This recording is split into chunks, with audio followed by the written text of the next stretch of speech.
자, 여러분 안녕하세요. 카이로스 한국사 정시용입니다. 우리 책 표지가 저는 한국사 이렇게 되어 있습니다. 여러분 이 책 가지고 우리 수업을 할 건데 이거 하기 이전에 여러분한테 먼저 할 것은 뭐냐면 한국사 이렇게 알고 있으면 다 틀린다. 전근대편. 그래서 아주 짧게 여러분이 가지고 있는 지금 어떤 책도 좋아요. 대한민국에 여러분 다 가지고 있을 겁니다. 유명한 책도 있고 또 아닌 책도 있을 텐데 그 책을 가지고 있을 때 항상 비교를 해서 잘못되어 있는 부분은 제가 바꿔드릴 테니까 어떤 책이라고 특별히 얘기하지 않겠습니다. 그러나 저한테 너무나 많이 질문이 와요. 선생님 수업하는 거는 이런데 이 책엔 이렇게 되어 있습니다. 그래서 틀린 것들을 좀 몇 가지를 추려서 여러분이 알고 있는 것들, 잘못된 것들을 좀 바꿔서 시험에 틀리면 안 되니까. 그래서 이건 개인의 생각이 아니고 팩트입니다. 하기 때문에 이걸 확인한 다음에 본 수업은 이거 끝나고 나중에 본 수업을 우리 교재 가지고 들어갈 테니까. 그럼 어떤 거 가지고 이렇게 되어 있느냐? 여러 요소가 있는데 그 중에서 잘못된 부분을 바꿔드릴 테니까 여러분 가지고 있는 책에 다 바꿔놓으시기 바랍니다. 자, 1번 첫 번째로 이 구석기 유적지 가지고 잘못 알고 있는 또 잘못 기록되어 있는 책들이 많아요. 그래서 1번 구석기 유적지는 구석기 유적지 중에서 되게 많죠. 되게 많은데 이 구석기 문제를 어떻게 시험 문제를 나오냐면은 일단 구석기 유적과 유물이 바르게 연결된 것이라든가 또는 구석기 시기에 해당되는 문제를 낼 때 구석기 유물을 이제 유물 내지는 유적지를 들어주고 이게 구석기인지 신석기인지 청동기인지 또는 초기 철기 시기에 해당되는 시기를 묻는 문제. 제가 지난번에도 얘기했죠. 모든 것은 다 시기와 내용 이 두 가지밖에 없다. 역사라고 하는 거는 시험 문제 그냥 교양으로 보려고 하면 상관이 없습니다. 그런데 시험을 봐야 되기 때문에 그것도 제한된 시간 안에 빨리 풀기 위해서는 반드시 시기와 그 다음에 내용을 파악하는 것이 가장 본질이다. 구석기 유적 중에서 잘못되어 있는 것 중에 하나가 이런 유적입니다. 첫째, 제천 전말동굴하고요. 충북 제천 전말동굴하고 전말동굴 이게 있고 동굴. 그 다음에 또 하나가 충북 단양 상시리 바위군이 있어요. 상시리. 이 상시리 바위군을에서 발견된 이제 인골 유적이 있는데 상시리 바위군을.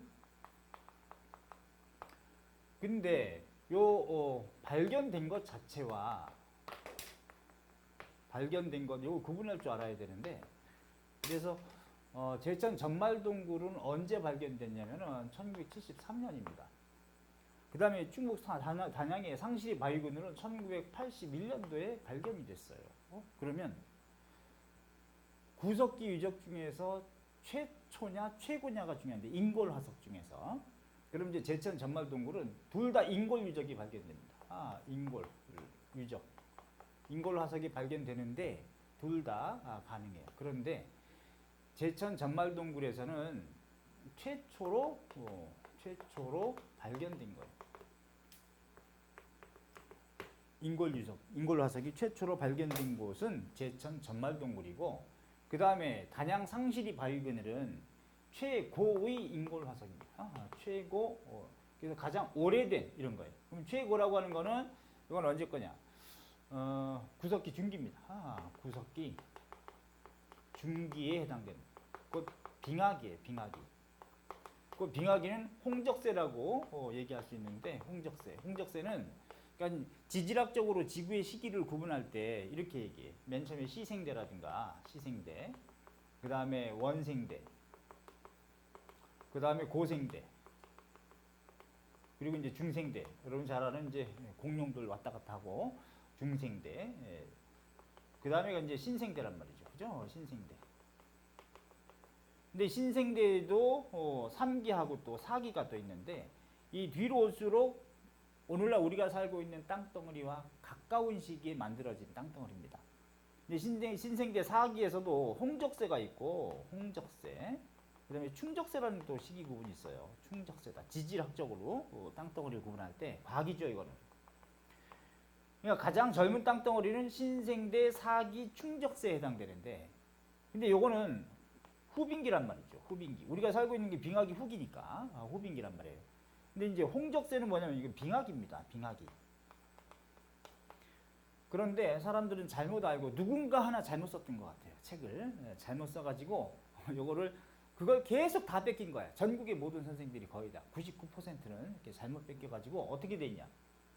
제천 전말동굴에 뭐라고 그랬냐면 대부분 잘못 학생들이 이제 가지고 온 책들 보면 제천 전말동굴 73년에 발견됐는데 구석기 최초로 인골 화석이 발견된 곳이라고 해야 되는데 구석기 최고의 인골 화석이라고 이렇게 표기해 놓은 책들이 되게 많습니다. 아예 안 해놓은 책은 오히려 괜찮은데 그렇게 해놓으면 잘못할 수 있기 때문에 그래서 이거는 제천 전말동굴은 발견된 거 누구나 팩트로 알잖아요. 73년에 발견됐고 81년에 발견됐으니까 그러면 제천 전말동굴은 구석기 인골 유적 중에서 최초로 인골 화석이 발견된 곳이라고 해야 되고 최고라고 하면 안 돼요. 가장 오래된 게 아니고 이건 또 후대 겁니다.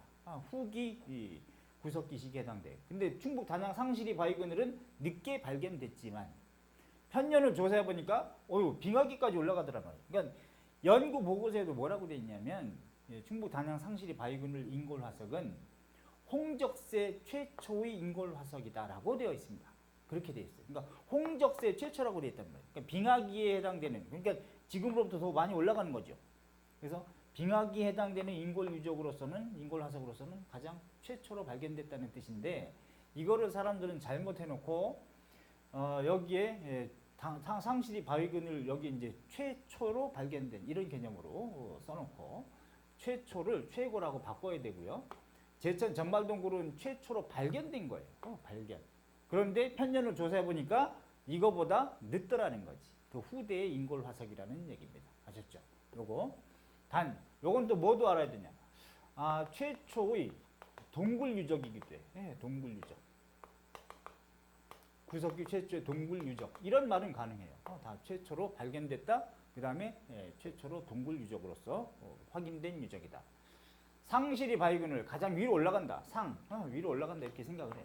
그래서 가장 최고 오래된 지금으로 쳤을 때 가장 오래된 인골 화석이다. 이렇게 생각을 하시고 그래서 요걸 많이 헷갈려 하더라고. 또 잘못되어 있는 책을 공부하다 보니까 요걸 꼭 수정해 주시기 바랍니다. 여러분이 가지고 있는 책 꼭 확인하세요. 지금 바로 확인해 주시고 그 다음에 이제 그 외에 나머지 중에서 시험에 또 많이 나오는 것들 뭐 그것들은 간단하게 이렇게 공부하면 돼요. 북한하고 남한 중에서 일단 한반도 전체 하면 남북한 통틀어서죠. 한반도 전체 남북한 통틀어서 가장 오래된 가장 오래된 구석기 유적지는 뭐 충북 단양 금굴 유적이라고 다 알고 있죠. 약 70만 년 전에 편년을 가지고 있습니다. 그럼 최초로 발견된 곳은 어디냐? 그것은 북한입니다. 1933년 함경북도 종성 동관진 유적 이게 이제 최초로 발견됐어요. 일제강점기에 일본놈 모리가 발견했는데 걔들은 아직까지 구석기 유적이 발견되지 않았기 때문에 우리가 구석기 시대가 먼저 있으면 안 된다고 생각한 거야. 그래서 이건 구석기 유적이 아니라고 덮어버렸습니다. 아주 잡놈들이죠. 그럼 해방 이후에 어쨌든 해방 이전과 이후 다 통틀어서 최초로 발견된 곳은 북한이다. 해방 이후에 최초로 발견된 곳도 북한입니다. 46년도에 함경북도 웅기 굴포리 유적이 해방 이후에 최초로 발견된 구석기 유적이에요. 그러면 우리나라 남한에서 최초로 발견된 구석기 유적은 어디냐? 인골 유적이 아니라 그냥 구석기 유물이 발견된 그 최초로 발견된 곳은 1964년 충청남도 공주 석장리 유적이 최초로 발견된 겁니다. 64년. 거기는 전기, 중기, 후기 유물이 다 있기 때문에 그래서 대표적인 유적지라고도 부른다. 충남 공주 석장리. 또 이제 시험에 잘 나오는 곳은 또 어디냐면 연천 전곡리죠. 경기도 연천 전곡리 유적은 주먹도끼, 또 외날집게 요것 때문에 구석기 학설이 바뀌었다. 이런 것 때문에 곧 인도 북부라든가 유럽의 프랑스 쪽의 아슐 지방에 해당되는 그런 유물들은 주먹도끼 문화라고 메비우스가 학설을 발표했다가 동아시아는 집게 문화다 이렇게 이제 굳어졌었는데 연천 전곡리 유적에서는 주먹도끼, 외날집게 같이 나왔기 때문에 와우 우리나라는 이게 세계사의 학설을 바꾸게 된 계기가 된 것이 바로 연천 전곡리 주먹도끼입니다. 그것도 전기 유적입니다. 전기 구석기 전기 시기에 해당되는 편년을 가지고 있는 유물이에요. 자 그렇게 해서 구석기 유적은 요거 꼭 좀 조심해라 라는 거 하고 그 다음에 이제 두 번째 흑요석이 나오죠. 그죠? 흑요석. 이거 했고. 흑요석을 또 여러분들이 시기를 구분해서 딱 어느 시대 이렇게 생각하는 사람이 있는데 그렇지 않습니다. 흑요석은 화산암이에요. 화산암. 그러니까 화산암에 의해서 만들어진 까맣고 쪼개면 이제 날카롭게 되는 이게 흑요석인데 이 흑요석은 어떤 특정한 시대를 얘기하는 게 아니에요. 근데 이제 시험 문제 한 세네 번 정도가 나왔단 말이죠. 흑요석을 시기, 구석기, 신석기라고 때리면 안 된다고. 이건 시기 문제가 아니다. 시기를 얘기하면 안 되는 거고 어느 시기든지 화산이 분출되면 거기서 나오는 게 흑요석인데 단 구석기 시기에 내지는 신석기 시기에도 보면은 그 시기 유물과 같이 나오는 것 중에 흑요석이 있는 이유는 그러면 화산지대에서는 당연히 흑요석이 있을 텐데 화산지대가 아닌 곳에서 멀리 떨어져 있는 곳에서 흑요석이 발견됐다는 것 때문에 원거리 이동이 가능했다는 얘기예요. 어느 시기를 막론하고. 그렇지 않습니까? 그래서 이거는 시대를 묻는 문제가 아니고 원거리 이동이라든가 또는 교류가 이루어졌음을 보여주는 근거라는 거지 시기를 묻는 문제로 세팅하면 안 되는데 이제 수험생들이 그렇게 알고 있는 경향이 있더라. 질문할 때 보니까. 그건 아니라는 겁니다. 알았죠? 그래서 요거는 구석기 시기에도 가능하고 신석기 시기도 가능하고 청동기 시기도 가능하고 그런데 우리나라에 가면 보니까 백두산지대가 화산지대인데 부산에서도 발견되더란 말이죠. 그러면 이거는 얘가 이동해 오지 않았겠느냐라는 근거일 뿐이지 그걸 시기를 얘기하는 것은 아니다. 알았죠? 이렇게 보시면 되고 그 다음에 이제 세 번째 여러분들 이제 고조선과 한사군 문제에 대해서 고조선 여러분 어떻게 공부해야 됩니까? 고조선은 꼭 공부하실 때 고조선은 이게 옛 고자를 씁니다. 오래들 고자를 쓰는데 누가 처음으로 고조선이라고 그랬을까요? 그랬더니 대부분 뭐라 그러는지 알아요? 이성계의 조선과 구분하기 위해서 고조선 이렇게 했다고 하는데 정말 그건 사실에 맞지 않고 고조선이라는 명칭을 처음으로 쓴 책은 삼국유사예요. 삼국유사. 삼국유사는 누가 쓴 거냐? 이련이 쓴 건 다 알지요. 언제냐 이게 고려 충렬왕 때입니다. 그러니까 1281년에서 5년 사이기 때문에 이련이 충렬왕 때 해당됩니다. 충렬왕.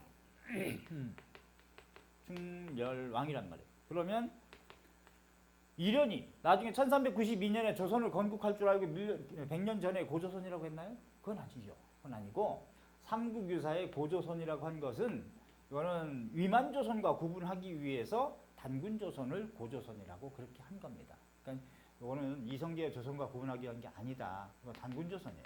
단군조선.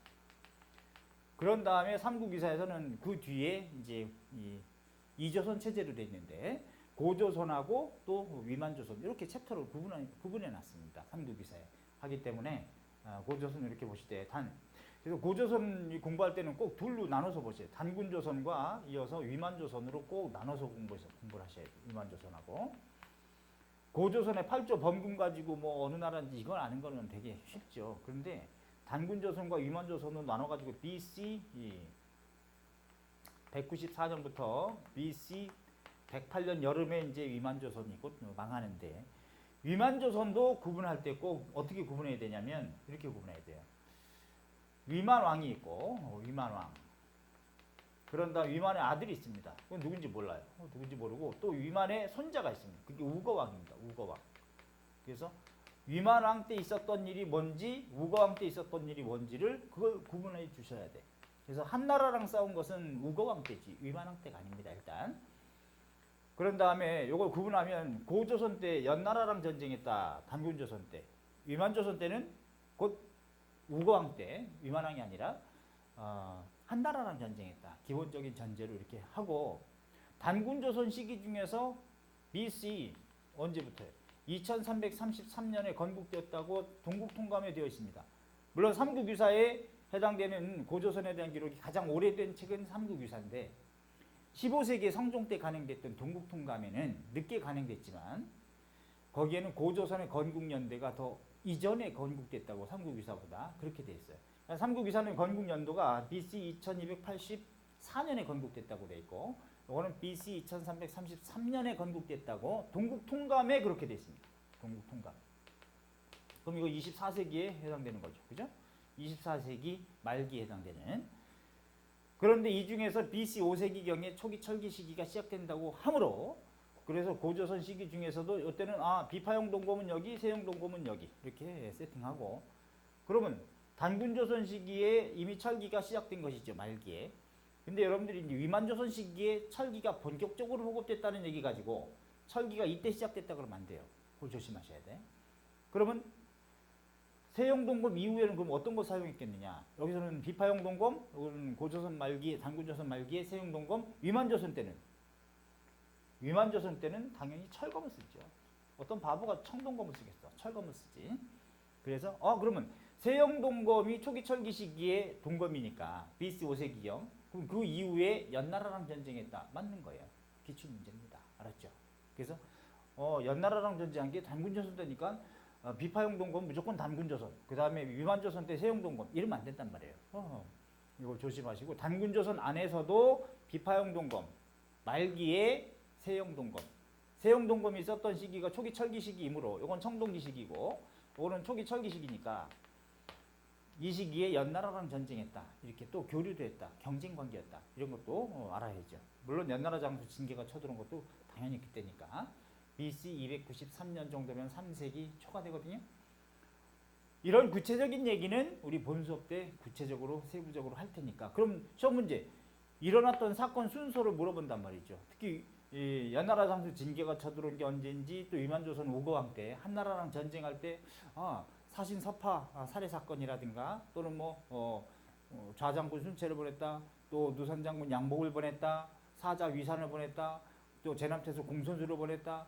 또 왕검성이 함락됐다. 이후에 한나라랑 전쟁했거나 연나라랑 전쟁했거나 그 순서들 그 순서를 물어볼 때는 이 세부적인 사실 모르면 안 되기 때문에 이런 것들은 꼭 단군조선과 위만조선을 구분해서 공부를 해주셔야 된다. 또 단군조선 때 무조건 청동기 시기, 위만조선 때 무조건 철기 시기 이러면 안 되고 단군조선 시기 중에서도 전반적으로는 청동기 시기지만 후반에는 철기가 보급됐기 때문에 그래서 이때 세형 동검은 단군조선 시기에도 쓰이고 위만조선 때 철기가 본격적으로 들어왔으니까 이때는 청동검이 아니라 철검을 쓰는 거죠. 철검. 오케이. 이렇게 좀 봐두시고 마지막에 한나라랑 전쟁해가지고 BC 108년 여름에 망하는데 한사군.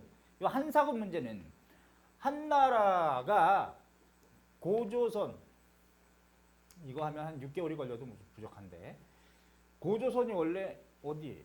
원래 랴오 만리장성 동쪽 끝이라고 갈석산. 이 만리장성이면 진나라 때 명나라 때까지 이렇게 쭉 요 세웠던 이 만리장성의 동쪽 끝이 갈석산인데 여기에 산해관이 있다고. 산해관. 중국으로 들어가는 관문이거든. 원래 중국 애들도 고대부터는 이 만리장성을 왜 쌓겠어요? 자기네 땅이 아니기 때문에 흉노가 넘어오는 것을 막기 위해서 쌓은 게 장성이라고. 그죠? 조선은 그럼 요동반도 요 정도의 아마 왕검성이 있었을 가능성이 크고 고조선의 세력 범위, 곧 문화권이라고 할 수 있는 세력 범위는 이렇게 광범위하게 퍼졌다고 볼 수 있는데 비파형 동검은 요 산둥반도에서 나옵니다. 요서, 요동, 만주, 한반도, 제주도에서도 나와요. 이렇게 그럼 이렇게 나오는데 고인돌 같은 경우도 요동이라든가 한반도, 제주도 고인돌이 다 나와요. 그런데 일본 놈들에 의해서 고조선의 중심지가 여기로 옮겨옵니다. 평양 근처로 옮겨온다고. 일본 놈들에 의해서. 그러니까 고조선의 중심지가 여기였기 때문에 한나라가 고조선을 멸망시키고 그 주변에 낭랑, 진번, 임둔, 현토라고 하는 한사군은 한반도 안에 있다는 주장을 하게 되는데 이거는 1914년도 쓰다 소키치 리마니시 류라고 하는 일본 놈이 얘기하기 이전에는 중국 애들도 상상하지 못하던 전혀 얘기하지 않았던 겁니다. 일제강점기 일본 놈들이 주장한 거예요. 그걸 지금 우리는 정설로 믿고 있습니다. 역사가 왜곡돼가지고 고대사 분야에.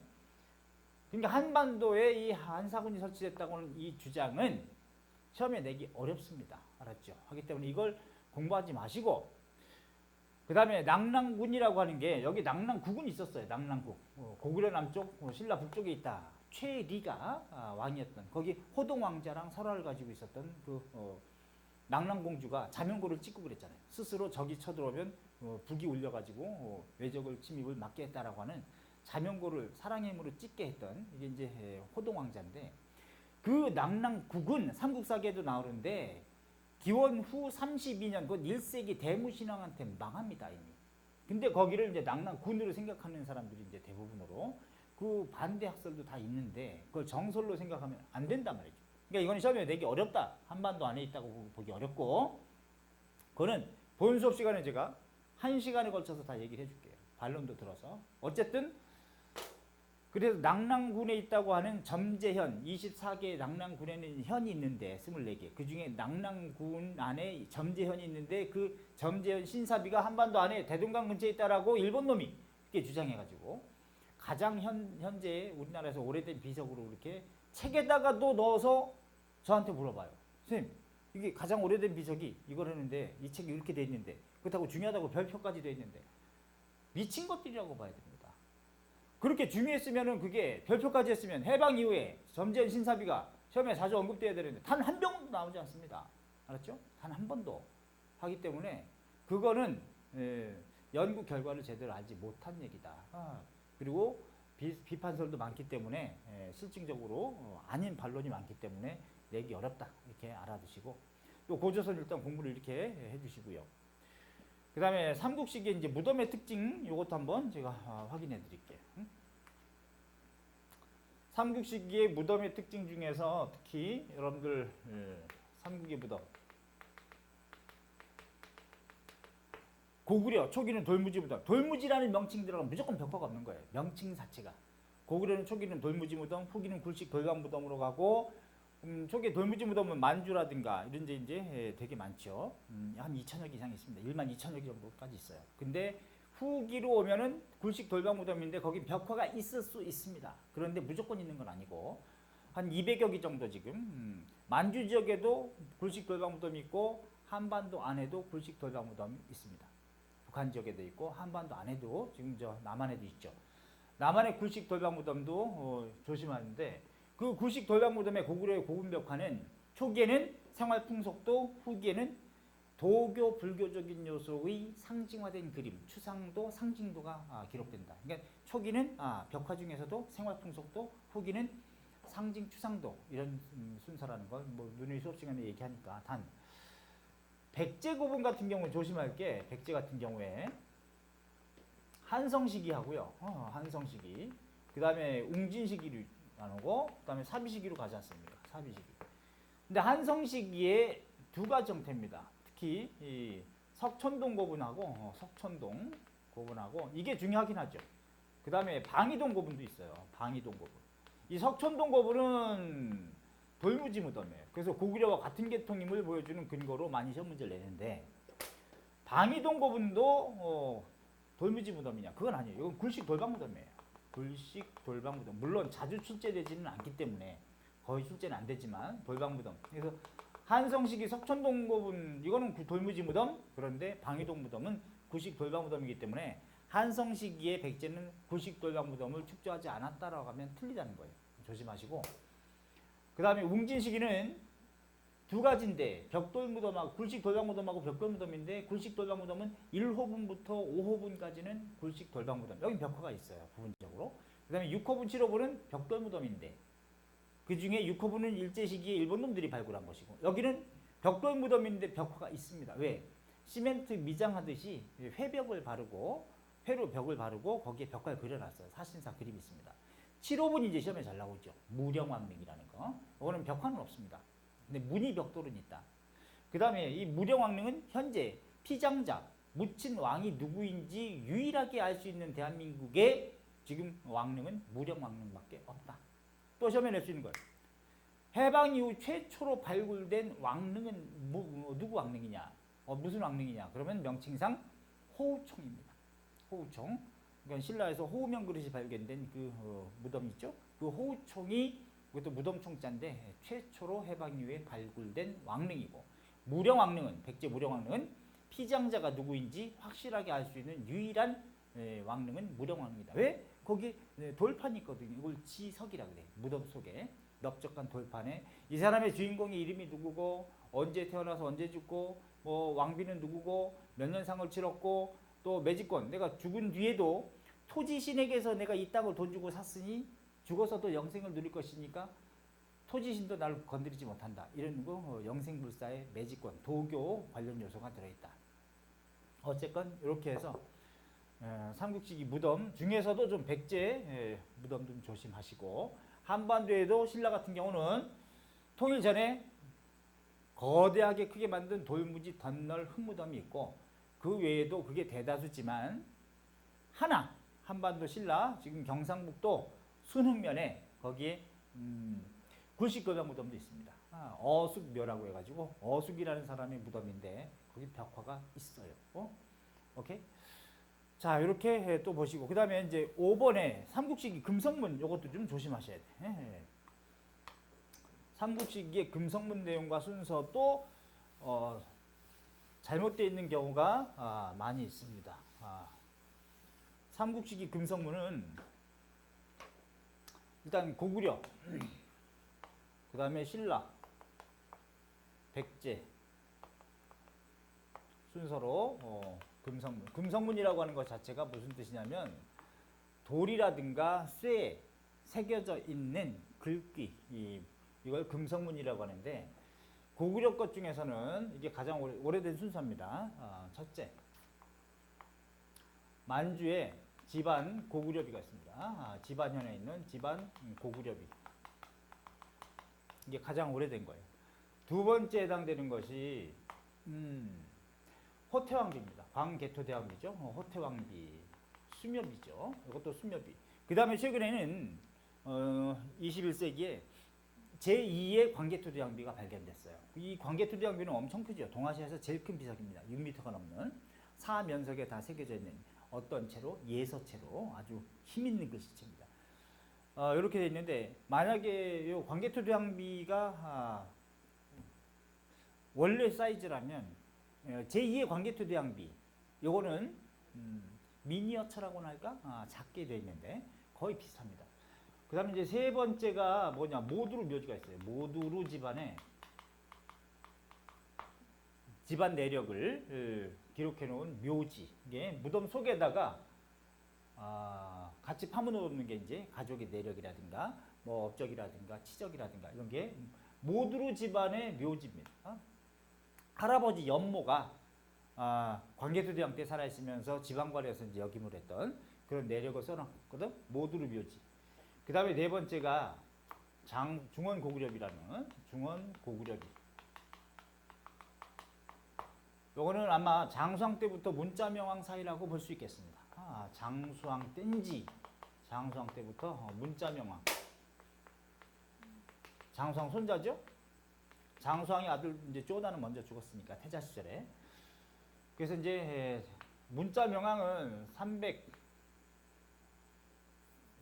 493년부터 해가지고 518년까지 재위한 분이어서, 이 사람은 이제 5세기 말 6세기 초반까지인 것이고, 장수왕은 412년부터 해가지고 그러니까 광개토대왕은 391년부터 412년까지고, 장수왕은 412년부터 493년까지 이렇게 볼 수 있는데, 자, 그럼 이제 중원고구려비 이거까지 이렇게 순서를 잡아두시고, 그럼 뒤에 세부적인 내용은 제가 나중에 해드릴 테니까. 한반도 안에 있는 유일한 고구려비라는 걸 일단 염두에 두셔야 돼, 그죠? 시험에 잘 나오는 거 호태왕비하고 중원고구려비 생각하시고, 이건 이론이 없을 거예요. 근데 신라 같은 경우에 지증왕이 있고, 지증왕 6세기에 이제 비약적으로 성장하면서 버풍왕, 그다음에 이제 진흥왕,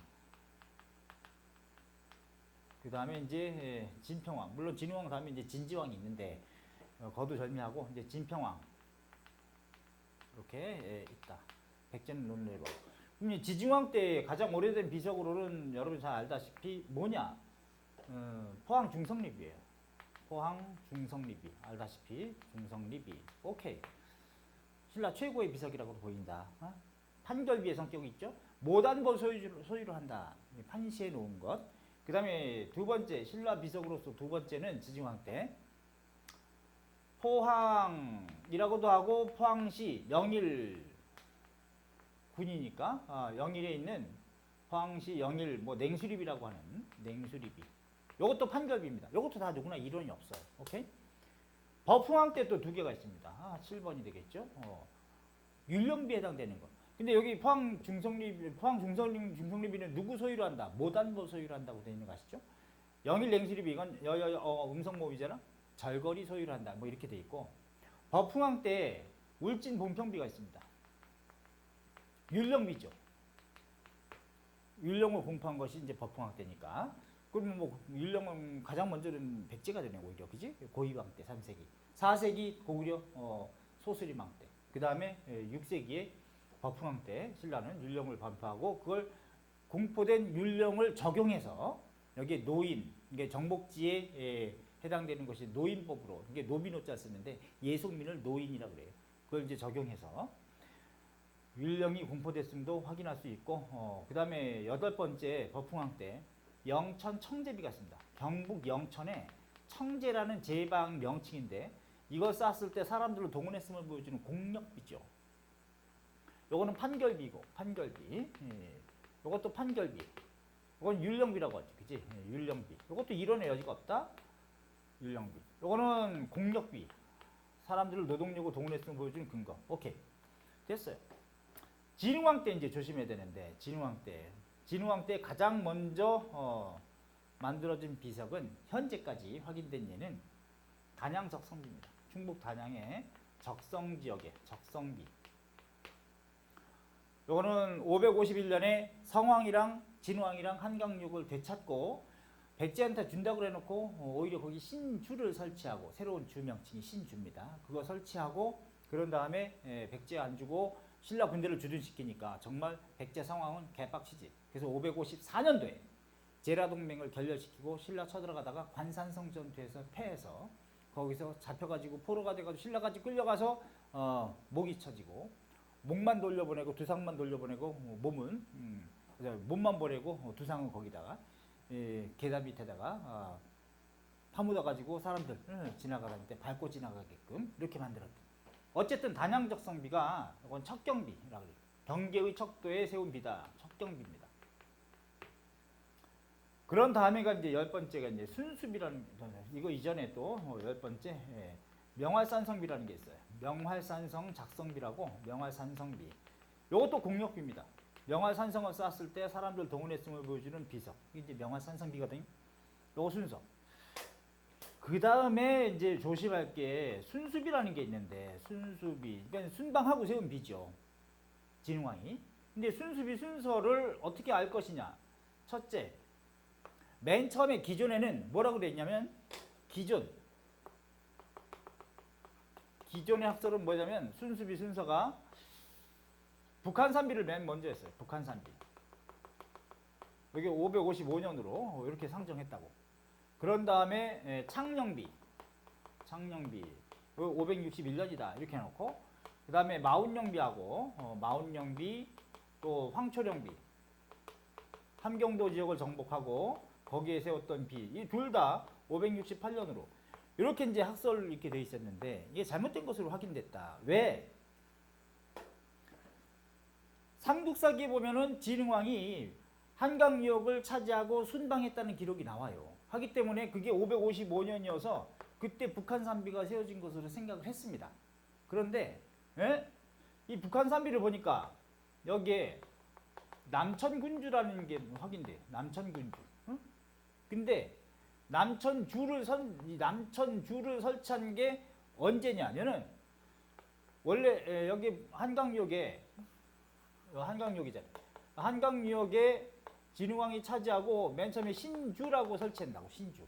이 신주가 북한산주로 바뀌어요. 북한산주. 그 다음에 북한산주가 나중에 뭘로 바뀌냐면은 북한산주가 남천주로 바뀝니다. 남천주. 그 다음에 북한산주로 또 바뀌고 막 그러거든. 그래서 남천주로 바뀐 시기가 언제냐? 이건 정확하게 561년이에요. 그러면 남천군주가 여기 북한산비에 새겨져 있으니까 남천주로 바뀐 다음에 남천군주가 파견되고 이게 있어야지. 남천주로 바뀌기 이전에 남천군주가 있지는 않기 때문에 그래서 남천주로 설치된 것이 561년이기 때문에 이때는 순방만 했지 세웠다고 볼 수는 없다. 그러므로 학설이 바뀌었어요. 그러니까 맨 처음에 뭐냐? 창녕비가 되는 거야. 창녕비가 561년이고 그런 다음에 북한산비, 마운용비, 황철용비. 이게 568년이에요, 참. 568년에 남천주를 설치한다고 하기 때문에 555년은 아닌 것이고, 그 다음에 북한산비하고, 북한산비, 그 다음에 마운용비, 황초령비, 요건 모두 568년이라고 학설이 바뀌었어요. 그래서 요거는 정확하게 이렇게 순서가 바뀌어서 이제는 교과서도 바뀌었습니다. 알았죠? 그래서 이제 예전에 국정교과서였을 때 국사책이라고 표현하고 있는 이 국정교과서 옛날에 전근대사, 그 다음에 근현대 이렇게 나뉘었을 때가 있습니다. 7차 교육과정 때. 그때 국사교과서에는 다 이렇게 555년으로 옛날 학설로 돼 있었는데 요즘에는 다 고등학교 교과서도 바뀌어서 좀 나옵니다. 그래서 창녕비를 제일 먼저로 하고 북한산비, 마운용비, 황철용비는 568년으로 이렇게 해서 학설이 바뀌었다. 그런데 선생님한테 질문하러 오는 친구들 보면 전부 다 예전 학설 그대로 써놓은 책들이 많아요. 그래서 순서로 보면 다 틀립니다. 알았죠? 그래서 여러분이 가지고 있는 책, 어떤 책도 좋은데 확인하시고 이렇게 바꿔놓으라는 얘기입니다. 알았죠? 고증에 들어가서 이렇게 요즘에도 그렇게 바뀌어서 나오니까 안 바꾼다는 얘기는 뭐 공부를 안 하시고 있다는 얘기죠. 스스로 점검하지 않았다는 얘기고. 또 아까도 얘기했지 구석기식이 누구 하나 잘못해가지고 계속 다 잘못 베끼고 있다. 그래서 이렇게 삼국시기 금성문대용까지 우리가 5번까지 봤는데 또 나오는 게 뒤에도 제가 이제 여러 가지가 있는데 6번부터는 제가 다음 시간에 또 다시 세부적으로 이런 틀린 걸 확인해 드릴게요. 보장왕의 고구려 부흥운동. 고구려가 망한 직후에 당연히 망한 뒤에 부흥운동은 전개되는데 보장왕의 고구려 부흥운동은 시기가 신라가 삼국 통일한 이후입니다. 그래서 그 이전에 고구려 668년에 망했는데 신라가 삼국 통일한 것은 676년인데 그래서 잘 보시면 요건 이제 조심할 게 고구려 멸망이 668년이죠. 그런 다음에 신라가 통일이라고 나당전쟁에서 이긴 것이 676년이라고. 기벌포 전투까지 이긴 게. 그럼 고구려 부흥운동 요 사이에 나오긴 합니다.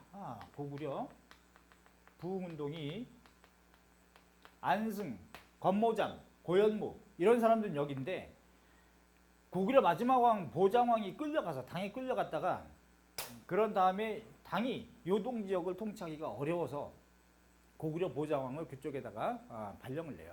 네가 다스려 해가지고. 근데 거기 사람들이 많이 모여가지고 그래서 이제 신라가 삼국 통일한 이후에 요동을 관리하기 어려우니까 보장왕을 거기다가 책임자로 보냈는데 보장왕은 고구려 유민들을 모아가지고 부흥운동을 전개하는 거라. 그래서 이 신라 통일 이후에 보장왕이 고구려 부흥운동을 한다. 고구려 부흥운동. 680년에서 681년 사이 이렇게 돼요. 그래서 요 보장왕이 고구려 부흥운동을 요 사이에 했다 그러면 틀리는 거예요. 왜? 고구려 멸망한 직후 신라 삼국 통일하기 이전 이때 할 것이라고 생각을 많이 할 텐데 그게 아니라 이때 한단 말이에요. 신라가 삼국 통일한 이후에 그 당나라군을 내몬 뒤에 요동 지역에서 고구려 부흥운동을 전개합니다. 물론 실패해요. 실패해서 유배갑니다. 그 유배지에서 죽어. 보장왕은 682년에 유배지에서 죽는데 그래서 보장왕의 고구려 부흥운동은 신라가 삼국 통일했다고 하는 676년 이후에 된다. 배치가. 이런 걸 좀 조심하실 필요가 있다는 얘기입니다. 알았죠? 자, 이렇게 일단 고쳐놓고 다음 시간에 고구려 수치제도 문제 가지고 또 심화 있게 보고 신라 토지제도 내용과 변천. 여기서 여러분들이 민족문서에서 호는 9등급, 인구는 성별 연령별 6등급으로 인구는 확실한데 호는 제가 기준을 얘기하지 않았죠? 그 이유를 설명해 드릴게요. 그래서 왜 시험에는 요즘엔 다 이걸 빼고 내는지 그전에는 토지의 많고 적음에 따라서 그 후에는 바뀌어가지고 인정의 다과에 따라서 이런 학설이었다가 요즘에는 왜 토지의 많고 적음이 빠지고 인정의 많고 적음도 다 빠지고 호는 나누는 기준을 얘기하지 않고 그냥 9등급이라고만 얘기하는지 그런데 그걸 다 책에는 예전 그대로 인정의 다과 이런 식으로만 다 써놨단 말이에요. 잘못돼 있다. 연구 결과를 안 보는 겁니다. 요즘 책에도 다 그렇게 기록하지 않고 있는데 그 다음에 신라 의상대사와 전제원권 강화됐다고 하는 그런 오바 이런 오바도 없습니다. 이런 거라든가 문제입니다. 그 다음에 일찍다 다스길 같은 문제 가지고, 그 다음에 신라 토지제도의 변천 내용, 이것도 볼 거고, 또 신라 소경제도. 소경이 어떤 책은 다들 통일 전엔 이소경이다, 통일 후에 오소경이 됐다, 이런 말 하는데, 이것도 통일 전에 이소경이 아니거든요. 삼소경입니다. 이것도 바꿀 것이고, 발해 준경천도가 누군지 그건 애매한데, 어느 왕 때 준경천도를 누가 했는지 모릅니다. 문왕 때도 이 사료가 있고 무왕 때 사료도 겹쳐요. 하기 때문에 그거 시험 문제 못 낸다. 단 준경에서 상경으로 가고 상경에서 다시 또 동경으로 가고, 이거는 문왕인 건 확실합니다. 다시 상경에서 마지막 동경에서 마지막 상경천도는 이제 성왕이 되죠. 그 다음에 삼별초 문제도 한번 확인할 것이고, 또 고려시대 국자감과 과거제도 문제 가지고, 그 다음에 조선의 토지제도 변천. 제가 6가지 경우의 수를 다 들어줄 거거든요. 나올 수 있는, 표현할 수 있는 경우의 수 6가지 다 적어줄 거예요. 과전법, 직전법, 직전법 폐지. 그 과전법에서 직전법으로 가는 와중에 세종 때 공법, 직전법에서 직전법 폐지 사이에 성종 때 관수관계 방식. 그렇게 변천해 가면서 나타날 수 있는 경우의 수 6가지 표현할 수 있는 모든 경우의 수를 다 얘기해 줄 테니까 이걸 이해하는 거예요, 토지제도를. 그러면 그 이상에서 무슨 시험 문제가 나온다, 다른 표현으로 제 손가락을 자릅니다. 알았죠? 6가지 경우에 다 들어갈 수밖에 없다. 그거 이해하면 퍼펙트예요. 마지막 토지제도니까. 전근대 사회에서는. 오케이. 그러면서 이제 근현대사 시간에도 또 해당하는 부분을 얘기할 테니까 다음 시간에 우리 6번부터 다시 확인하도록 하겠습니다. 아셨죠? 일단 여러분이 가지고 있는 책, 그거를 틀린 거를 바꿔 놓으시고 본격적으로 저랑 수업할 때는 우리 책, 요 책 가지고 할 테니까 요걸로 한번 퍼펙트하게 해야죠. 자, 다음 시간에 뵙겠습니다. 수고하셨습니다. 안녕.